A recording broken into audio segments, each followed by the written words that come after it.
Ulta Beauty has launched its marketplace. According to Retail Dive, dubbed the Ulta Beauty Marketplace and created with Mirakl, a longtime sponsor of this podcast, I should note, the platform launched a couple of weeks ago, according to an email that Ulta sent customers on September 29th. In a press release from the beauty retailer on Tuesday, Ulta said it plans to quickly scale its Ulta Beauty Marketplace assortment over the next 12 to 18 months.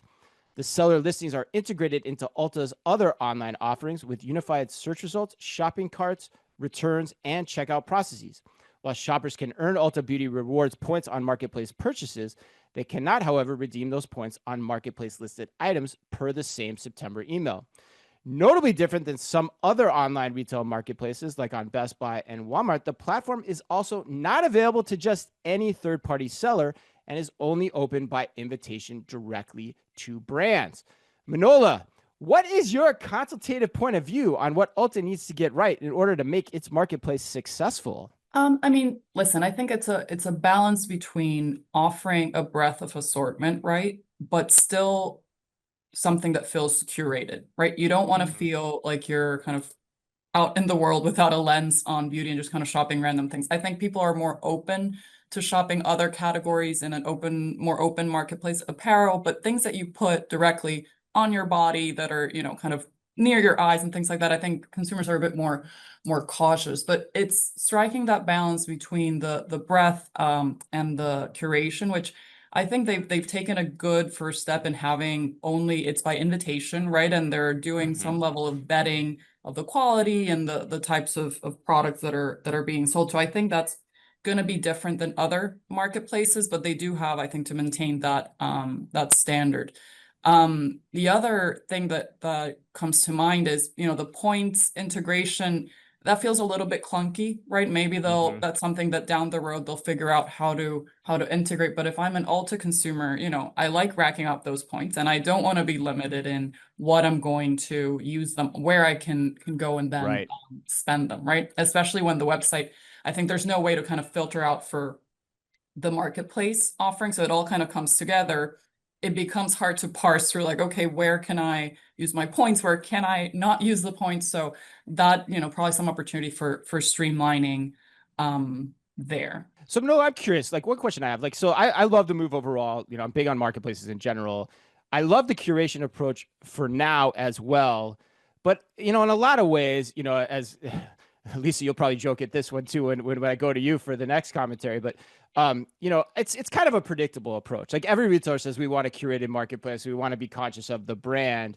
But to really be in the marketplace game, you have to at some point move quicker and open the doors a little bit wider than you're probably comfortable with. So I'm curious, Manola, based on your work in transformation and organizational structuring, how would you recommend people go faster in terms of the curation of their marketplace to bring more vendors on more quickly? I mean, there's ways to kind of standardize, and in beauty, there's, for example, if we're concerned about quality, there's external third parties that certify on, different quality levels. So you're able to know where these, products are manufactured and have kind of a ring fence that's not quite as tight, right? And it's a supply chain that's fairly transparent, right? So you're able to maybe come at it from that angle. I think the curation piece is, yes, you need to get scale in order to have a marketplace that works, but you also need to serve people the right product within that marketplace, right? So it's kind of also an internal kind of personalization and processes that you need to set up so that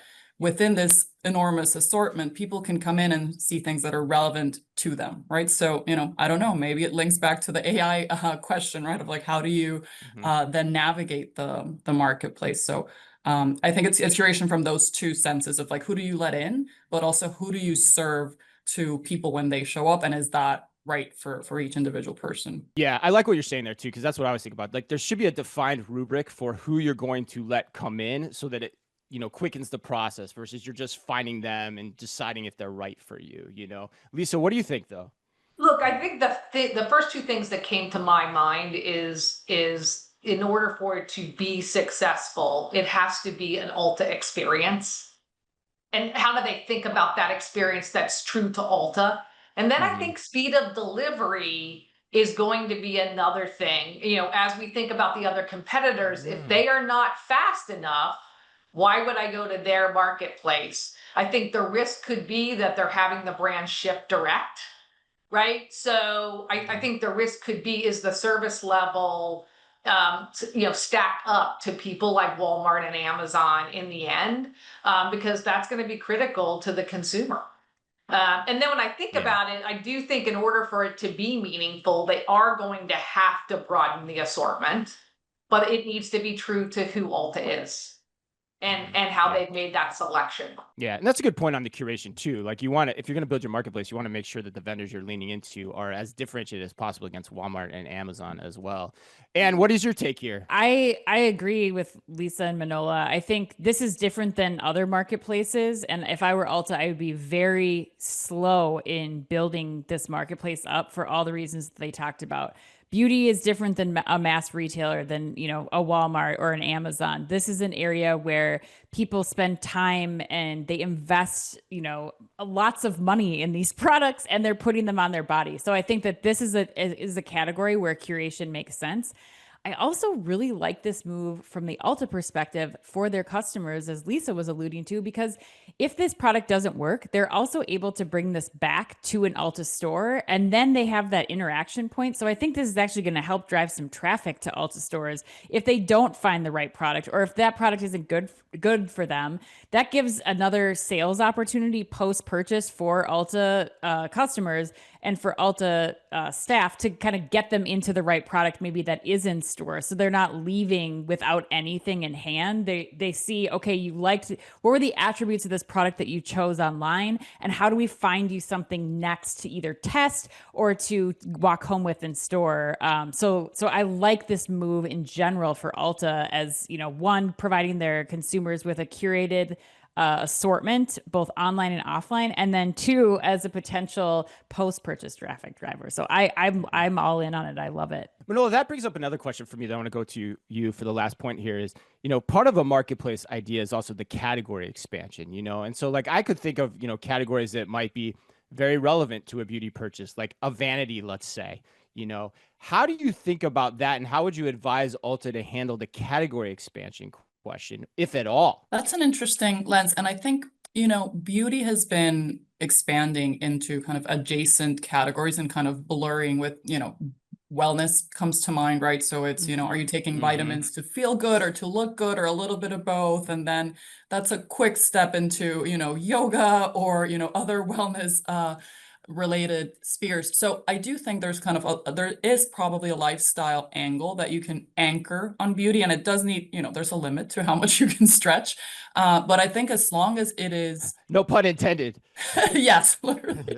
I think as long as consumers, you know, you're not cluttering them, and it can be a pull versus a push, right? I think it's a good point, and it's an opportunity to expand into other categories without dragging vanities, for example, into the Ulta stores, right? You can play into these higher ticket, maybe difficult inventory to manage without cluttering the brick and mortar channel, for example.